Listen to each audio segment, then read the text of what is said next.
Hello students and friend, आपका स्वागत है। मैं हूं सज्जाद अली। देखिए, आज के वीडियो का जो मेन टॉपिक है वो आर्टिकल 370 और आर्टिकल 35A। इसको कब और किस तरह से हमारा कॉन्स्टिट्यूशन ऑफ इंडिया में इंक्लूड किया गया, इसके पीछे रीज़न और ऑब्जेक्टिव क्या थी।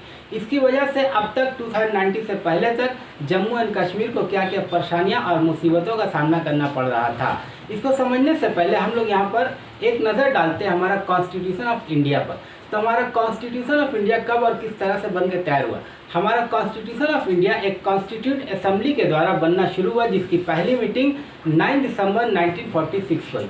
फाइनली ये मीटिंग 2 साल 11 महीना और 18 दिन चली और 26 नवंबर 1949 को हमारा कॉन्स्टिट्यूशन ऑफ इंडिया बनकर तैयार हो गया। मगर इसको पूरे भारत में लागू नहीं किया गया। पूरे इंडिया में हमारा कॉन्स्टिट्यूशन को लागू किया गया 26 जनवरी 1950 को। इस दिन से हमारा हिंदुस्तान जो है रिपब्लिक हो गया। इस दिन से हम लोग रिपब्लिक डे मनाते हैं। तो एक नज़र यहाँ पर देखिए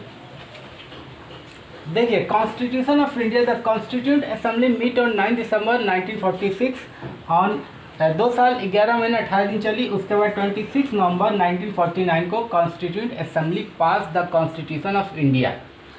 उसके बाद and 26 January 1950 was proclaimed a republic. Constitution come into force. इस दिन से पूरे हिंदुस्तान में हमारा कॉन्स्टिट्यूशन ऑफ इंडिया लागू कर दिया गया। अब हम लोग समझते हैं कि आर्टिकल 370 और आर्टिकल 35A किस तरह से हमारा कॉन्स्टिट्यूशन में इंक्लूड किया गया।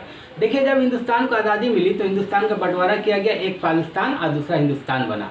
उसके बाद कश्मीर को एक प्रिंसिपली स्टेट की हैसियत मिली, यानी वो आज़ाद रियासत है। तो उस वक्त पाकिस्तान ने क्या किया कि कश्मीर में घुसपैठ करना शुरू किया, इस गर्ज से कि वो जम्मू एंड कश्मीर को पाकिस्तान में इंक्लूड कर लेगा। उस वक्त जब जम्मू एंड कश्मीर के जो महाराजा थे उनका नाम था महाराजा हरि सिंह। यानी हरि सिंह ने पाकिस्तान के घुसपैठ से परेशान होकर के गवर्नमेंट ऑफ इंडिया से मदद चाहिए कि मेरी मदद कीजिए, पाकिस्तान जो है जम्मू एंड कश्मीर में घुसपैठ कर रहा है, वो पाकिस्तान में उसको इंक्लूड करना चाहता है। तो गवर्नमेंट ऑफ इंडिया ने आंसर दिया, जवाब दिया कि आप तो प्रिंसिपली स्टेट है, मैं आपकी मदद किस तरह से करूं। तो राजा हरि सिंह और गवर्नमेंट ऑफ इंडिया के दरमियान उस वक्त एक इंस्ट्रूमेंट ऑफ एक्सेशन साइन किया गया। 26 अक्टूबर 1947 को the instrument of accession sign between government of India और महाराजा हरि सिंह।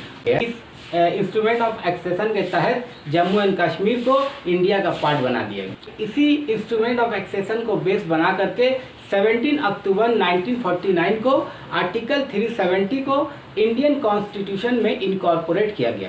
ये एक टेम्पोररी प्रोविज़न है। इसके जरिए जम्मू एंड कश्मीर को एक स्पेशल स्टेटस दिया गया, वो आगे बताऊंगा। उसके बाद आर्टिकल 1 ने जम्मू एंड कश्मीर को इंडिया का स्टेट डिक्लेयर कर दिया। तो इंडिया का स्टेट डिक्लेयर किया जम्मू एंड कश्मीर को आर्टिकल 1 में, और आर्टिकल 370 जो है जम्मू एंड कश्मीर को स्पेशल प्रोविज़न प्रोवाइड करता है। वो स्पेशल स्टेटस क्या था जो आर्टिकल 370 ने जम्मू एंड कश्मीर को दी थी। पहला, जम्मू एंड कश्मीर जो है अपना एक अलग कॉन्स्टिट्यूशन रख सकता है, इंडियन कॉन्स्टिट्यूशन से अलग अपना एक सेपरेट फ्लैग रख सकता है। और गवर्नमेंट ऑफ इंडिया की जो पावर थी वो सिर्फ 3 जगहों पर अप्लीकेबल हो सकती थी।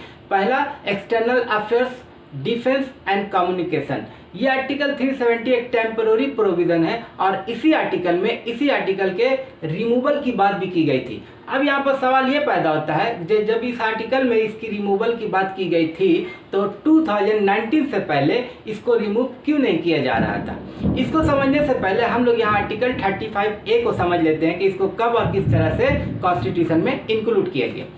तो देखिए, आर्टिकल 35A 14 मई 1954 को our first president of India doctor Rajendra Prasad ने एक presidential order, specific order issue किया, जिसका नाम था constitution application to Jammu and Kashmir order 1954। इसी ऑर्डर के तहत आर्टिकल 35A को constitution of Jammu and Kashmir में इंक्लूड किया गया था। जनरली हम लोग कॉन्स्टिट्यूशन ऑफ इंडिया देखेंगे तो इसमें आर्टिकल 35A नहीं मिलेगा, इसको constitution of Jammu and Kashmir में इंक्लूड किया गया था। अब समझते हैं कि आर्टिकल 35A क्या डिफाइन करता है। आर्टिकल 35A सबसे पहले डिफाइन करता है कि जो भी लॉज पूरे भारत में एप्लीकेबल है उनमें से कोई भी लॉ या कानून जम्मू एंड कश्मीर में एप्लीकेबल नहीं होगी, क्योंकि वहाँ पर एक सेपरेट कॉन्स्टिट्यूशन है। उसके बाद परमानेंट रेसिडेंट को डिफाइन करता है और नॉन परमानेंट रेसिडेंट पर रेस्ट्रिक्शन लगाता है। तो वो रेस्ट्रिक्शन पाबंदियाँ क्या क्या है कि कोई भी आउटसाइडर जो कि जम्मू एंड कश्मीर में रहने वाला नहीं है वो जम्मू एंड कश्मीर में लैंड परचेस नहीं कर सकता, कोई प्रॉपर्टी को एक्वायर नहीं कर सकता। कोई भी आउटसाइडर यहाँ पर गवर्नमेंट जॉब हासिल नहीं कर सकता है, कोई भी स्टूडेंट आउटसाइडर यहाँ पर स्कॉलरशिप नहीं पा सकता है। उसके बाद कोई भी गर्ल्स या वुमेन, कोई भी औरत या लड़की की शादी आउटसाइडर से हो जाती है जो कि जम्मू एंड कश्मीर का रहने वाला नहीं है, तो उस लड़की की property right Jammu and Kashmir से ख़त्म हो जाएगी। लेकिन 2002 में सुप्रीम कोर्ट के जजमेंट ने कहा कि कोई भी लड़की या औरत आउटसाइडर से अगर शादी करती है तो वो अपने प्रॉपर्टी राइट से बेदखल नहीं की जाएगी। हाँ, वो अपने प्रॉपर्टी राइट को अपने बच्चों में ट्रांसफ़र नहीं कर सकती है, वो प्रॉपर्टी राइट उसको इंटेक्ट ही रहेगा। अब हम लोग समझते हैं कि आर्टिकल 370 में जब आर्टिकल 370 की रिमूवल की बात की गई थी तो 2019 से पहले इसको रिमूव क्यों नहीं किया गया था। इसलिए कि इस आर्टिकल के क्लॉज 3 में ये बात लिखा था कि प्रेसिडेंट ऑफ इंडिया चाहे तो एक पब्लिक नोटिस के थ्रू से इस आर्टिकल को ख़त्म कर सकते हैं, मगर उनको जम्मू एंड कश्मीर के कॉन्स्टिट्यूट असेंबली से परमिशन लेनी पड़ेगी। यही डेडलॉक था, इसलिए कि जम्मू एंड कश्मीर का कॉन्स्टिट्यूट असेंबली जो था वो 1957 में ही डिसॉल्व हो चुका था। इसलिए यहाँ पर जो है प्रेसिडेंट्स अपने पावर का यूज़ नहीं कर पा रहे थे। अब समझते हैं कि डेडलॉक को किस तरह से ख़त्म किया गया। ये समझने के लिए हम लोग थोड़ा पीछे चलते हैं, यानी 2015 में जब बीजेपी भारतीय जनता पार्टी ने जम्मू एंड कश्मीर के पार्टी पीडीपी यानी पीपुल डेमोक्रेटिक पार्टी के साथ मिलकर जम्मू एंड कश्मीर में एक गवर्नमेंट फॉर्मुलेट किया। उसके बाद जून 2018 में बीजेपी ने पीडीपी से अपना एलियंस को तोड़ दिया और जम्मू एंड कश्मीर की कॉन्स्टिट्यूशन कहती है कि अगर यहाँ पर कॉन्स्टिट्यूशन नेशनली फेल कर जाती है तो इस स्टेट में गवर्नर रूल को लागू कर दिया जाता है।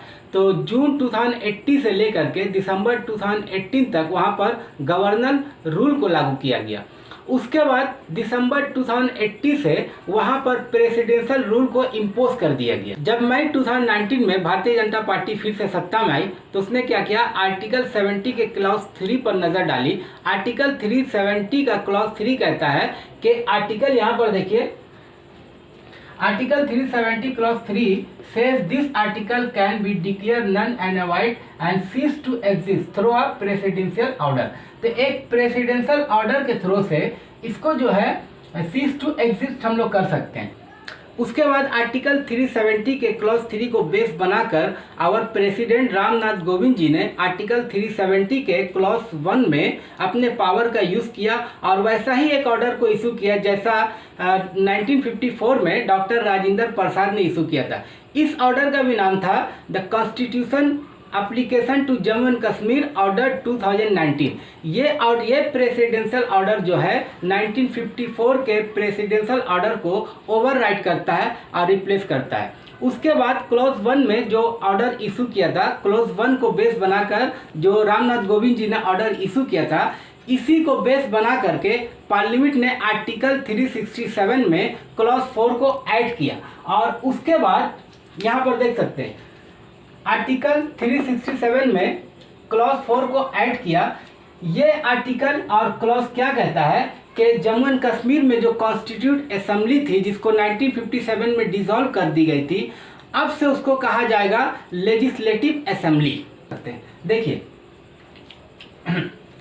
आर्टिकल 370 में स्पेशल स्टेटस क्या था कि सेपरेट कॉन्स्टिट्यूशन, सेपरेट फ्लैग और पावर ऑफ इंडिया यानी power of government of India apply 3 जगह पे थी, external affair, defence and communication. इसी के बेस पर 1954 में डॉक्टर राजेंद्र प्रसाद ने आर्टिकल 35A को लाया था जो डिफाइन करता है परमानेंट रेसिडेंट और नॉन परमानेंट रेसिडेंट पर और माइनॉरिटी पर रेस्ट्रिक्शन लगाता है।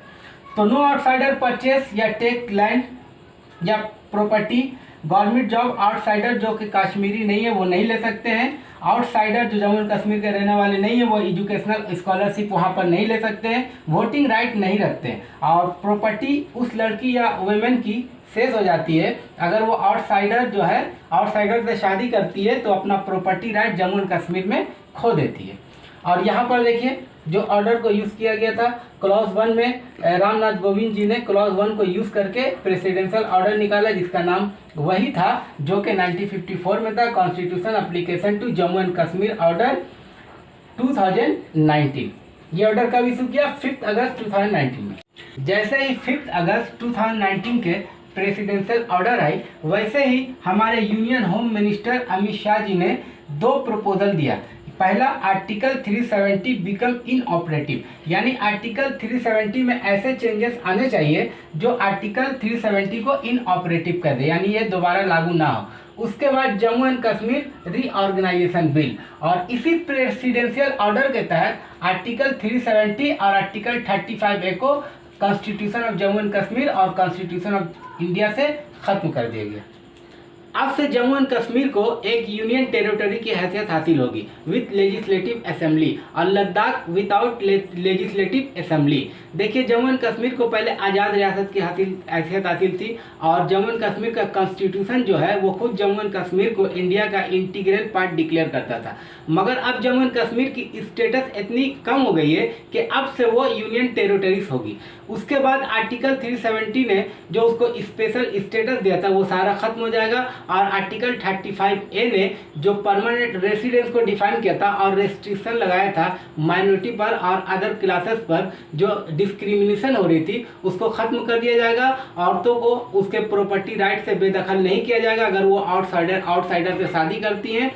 कोई भी वहाँ पर गवर्नमेंट जॉब हासिल कर सकता है, एजुकेशनल स्कॉलरशिप को ले सकता है, और वोटिंग राइट भी रखेगा।